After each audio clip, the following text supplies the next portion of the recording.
అంతేగాని ఆ సినిమా డైలాగులు సినిమా వచ్చిన తర్వాత రిలీజ్ అయిన తర్వాత ఆ సినిమా డైలాగులు ఆ సినిమాలో మంచి పాటలు ఉంటే ఆ మంచి పాటలు అవన్నీ న్యాచురల్గా ప్రసిద్ధి చెందుతాయి. ఆ సినిమాలో మంచి పాట ఏదైనా ఉంటే ఆ మంచి పాట పాడినా తప్పే అంటావు.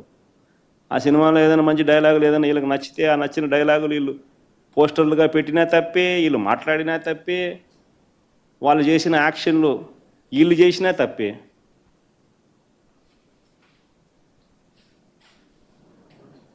వాళ్ళు ఇలా అన్నా తప్పే, వాళ్ళు ఇలా అన్నా తప్పే.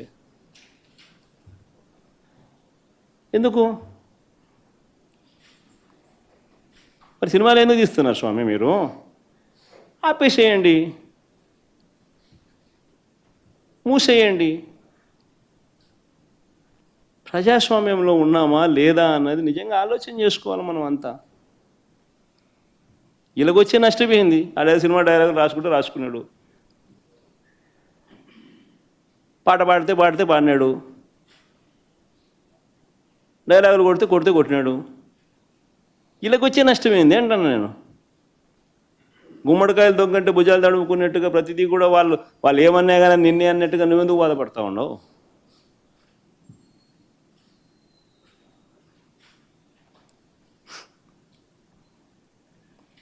నూట 131 మందికి నోటీసులు ఇచ్చినారు. 131 మందికి నోటీసులు ఇచ్చినారు. సినిమా డైలాగులను పోస్టర్లుగా పెట్టినందుకు 2 రిమాండ్కు పంపించినారు. 131 మందికి నోటీసులు ఇచ్చినారు. చంద్రబాబు గారి పేరు ఎవరు చెప్తే వారిలో ఒక్కొక్కరిని పిలిపించుకోవడం, రోజంతా కూర్చోబెట్టుకోవడం, వేధించడం. ఛార్జ్షీట్లు గమనిస్తే అండ్ అదర్స్ అని చెప్పి ఖాళీగా వదిలిపెడతారు. అంటే వాళ్ళకి నచ్చినోని ఇన్స్టాల్మెంట్ బేసిస్ కింద ఎప్పుడు కావాలంటే అప్పుడు ఇరికిచ్చేదానికోసం. స్థానిక ఎలక్షన్లు కానీ ఇంకొక ఎలక్షన్లు కానీ వచ్చినప్పుడు వీళ్ళ అదర్స్లు అందరినీ కూడా జాయిన్ చేయించేసేస్తారు. చేయించి వీళ్ళందరినీ ఎలక్షన్ల ముందు ఎత్తడం. ఎందుకు ఇంత కుట్రలు చేస్తూ ఉండరు? ప్రజాస్వామ్యంలో మంచి చేసి ప్రజల మనసులను గెలుచుకొని పాలన చేయాలి.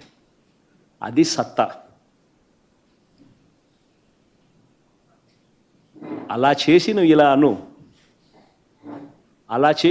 అను, అది సత్తా. అంతే తప్ప నువ్వు అన్యాయమైన పాలన చేస్తూ నిన్ను ఎవడైనా ప్రశ్నిస్తే ఆడిట్టన్నాడు, వీళ్ళిట్టన్నారు, వాళ్ళు అట్ట మాట్లాడారు, ఇట్ట మాట్లాడాడు అని చెప్పి తోసేయడం, స్టేషన్లో పెట్టడం. ఏమిటి ఇది?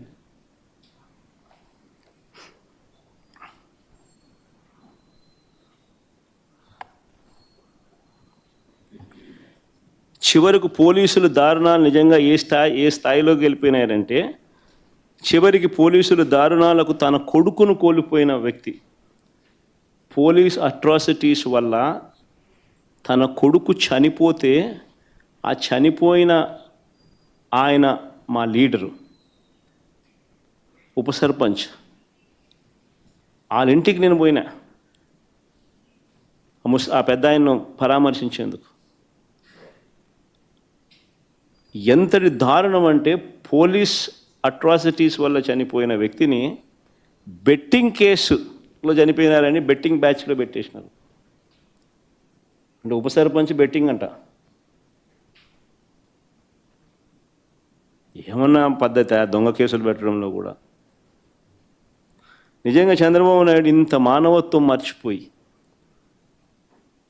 చంద్రబాబు నాయుడు అనే వ్యక్తి తానే మాట్లాడుతూ ఉన్నాడు ఈ మాటలన్నీ కూడా.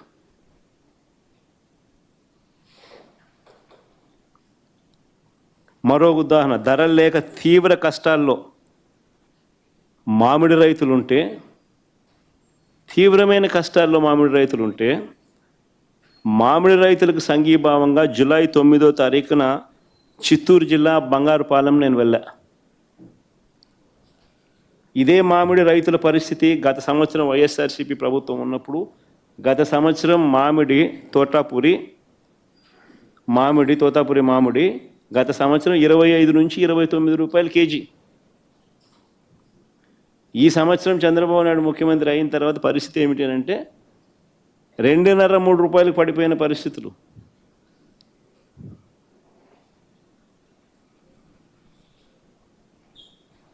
₹2 నీకు కేజీ మామిడి దొరుకుతూ ఉంది అని అంటే రైతుల పరిస్థితి ఏమిటి? మామూలుగా మే నెల 10-15 తారీఖున తెరవవలసిన ఫ్యాక్టరీలు, ప్రాసెసింగ్ ఫ్యాక్టరీలను జూన్ 2వ వారం 3వ వారం అయినా కూడా తెరవల. జూన్ 2వ వారం 3వ వారంగా తెలుస్తుంది, ఒక నెల ఆలస్యంగా. ఆ నెల ఆలస్యంగా తెరవడం వల్ల పంట ఒకేసారి మార్కెట్లోకి వచ్చింది. సప్లై ఎక్కువ కావడంతో రేటు పడిపోయింది. రేటు పడిపోవడంతో రైతు నష్టపోయినాడు. ఇది జరిగిన వాస్తవం. తప్పిదం ఎవరిది? మ్యాన్ మేడ్ ఎర్రర్ కాదా ఇది? చంద్రబాబు నాయుడు తనకు సంబంధించిన బెనామీలు, తనకు సంబంధించిన గల్లా ఫుడ్స్, శ్రీని ఫుడ్స్, తనకు సంబంధించిన తన బెనామీలకు, తన వాళ్ళకు సంబంధించిన ఫుడ్ ఫ్యాక్టరీలకు మేలు చేసేందుకు కోసం కాదా చేసింది ఇదంతా? దళారీల వ్యవస్థ మేలు చేసేందుకు కాదా ఇదంతా చేస్తూ ఉన్నది?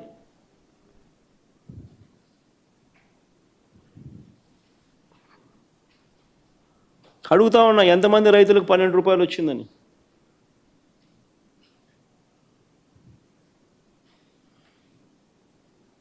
అసలు ₹12 అనేది అతి తక్కువ ధర. లాస్ట్ ఇయర్ 25-29 రూపాయలకు అమ్మితే, కర్ణాటకలో ₹16 సెంట్రల్ గవర్నమెంట్ కొనుగోలు చేస్తూ ఉందని చెప్పి అక్కడ కేంద్ర మంత్రి లేఖ రాస్తే సెంట్రల్ గవర్నమెంట్ విల్లింగ్నెస్ తెలిపితే నువ్వు ఇక్కడ ₹12 అని చెప్పి నువ్వు సిగ్గు లేకుండా చెప్తావు. ఆ 12 అయినా వచ్చిందా ఎంతమందికి వచ్చిందంటే అది లేదు. 2,20,000 ఎకరాలు, 6.5 లక్షల పంట, 6.5 లక్షల టన్నుల పంట, 76,000 కుటుంబాలు.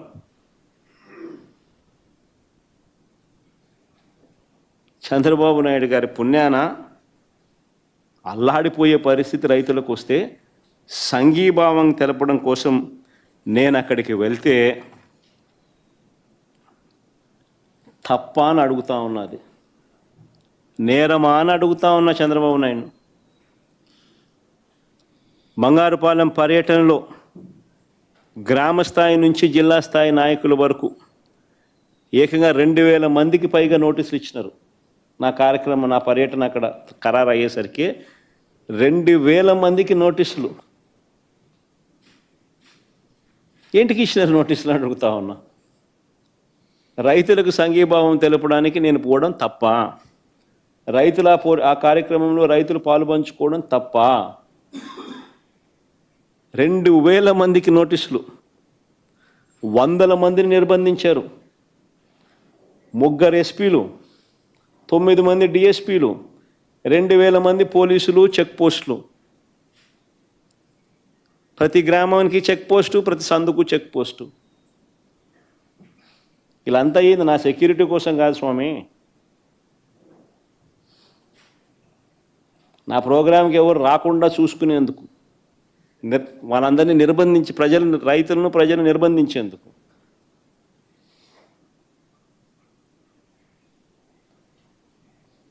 చివరికి పెట్రోల్ బంకులకు కూడా నోటీసులు. పెట్రోల్ పోస్తే బైకులకు పెట్రోల్ పోయకూడదని. అయినా కూడా కడుపు మండిన రైతులు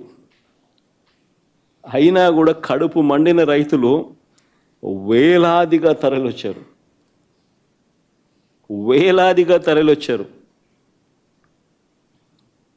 మామిడి పండ్లను రోడ్ల మీద చంద్రబాబు నాయుడు గారి ప్రభుత్వము దేశం దృష్టికి కూడా పోవాలి అనే ఉద్దేశంతో రోడ్ల మీద మామిడి పండ్లను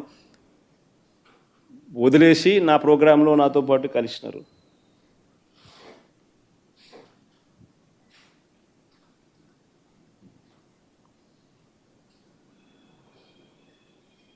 ఆ ప్రోగ్రాముకు పోయినందుకు 5 కేసులు పెట్టినారు. 5 కేసులు పెట్టినారు, 20 మందిని అరెస్ట్ చేసినారు. రైతుల కోసం, రైతుల తరపున రైతులకు సంఘీభావం తెలపడం కోసం పోయిన ప్రోగ్రాం.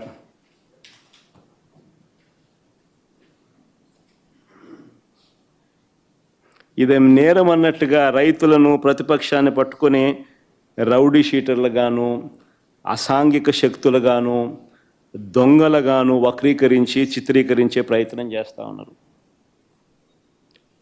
ఆ ఈనాడు పేపర్ చూస్తే అది పేపరా, టాయిలెట్ పేపరా? అదే టాయిలెట్ పేపర్కు ఎక్కువ, చెత్త టిష్యూ పేపర్కు తక్కువ. పేపర్ పట్టిన పీడ. రైతులందరూ ఆనందంగా కేరింతలు కొడుతున్నారంట, బ్రహ్మాండంగా రైతులకు రేటు ఉంది. రైతులకు రేటు లేక వాళ్ళు ఇబ్బందులు పడుతూ ఉంటే, వాళ్ళు రైతులకు రేట్లు రాకనే నువ్వు 12 రూపాయలు డిక్లేర్ చేసినావు, 4 రూపాయలు నువ్వు రాష్ట్ర ప్రభుత్వం నుంచి ఇవ్వాలని చెప్పి నువ్వు అట్లీస్ట్ ప్రకటన ఇచ్చినావు. ఇచ్చిన కథ దేవుడు ఎరుగు, కానీ ప్రకటన అయితే చేసినావు. రేట్ లేకనే కదా. కానీ మళ్ళీ ఈనాడు రాస్తాడు, బ్రహ్మాండమైన రేట్లతో రైతులు కేరింతలు కొడుతున్నారంట. ఇన్ఫ్యాక్ట్ రైతులందరూ మామిడి పన్ను నా మీద ప్రొటెస్ట్తో చేసినారని చేస్తాడు. ఏమన్నాడు ఈయన? పేపర్ పట్టిన పీడనా అదేమన్నా? వాళ్ళు పాపం మామిడి పనులు రైతులు రోడ్డు మీద చేసి నా కార్యక్రమంలో పాలు పంచుకున్నారు. ఇన్ఫ్యాక్ట్ వాళ్ళు రైతులు మామిడి పనులు రోడ్ల మీద వేసినందుకు వాళ్ళ మీద కేసులు పెట్టారు.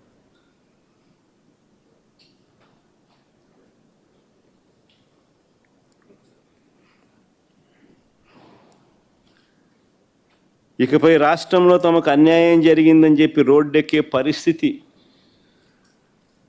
ఏ ఒక్క రైతుకు ఉండకూడదు అని, రాష్ట్రంలో తమకు అన్యాయం జరిగిందని చెప్పి రోడ్డెక్కే పరిస్థితి ఏ యొక్క నిరుద్యోగ యువకుడికి కానీ, చదువుకుంటున్న ఫీజు రీయింబర్స్మెంట్ పొందుతున్న పిల్లలకు కానీ ఏ ఒక్కరికి ఆ హక్కు ఉండకూడదని, రాష్ట్రంలో తమకు అన్యాయం జరిగిందని రోడ్డెక్కే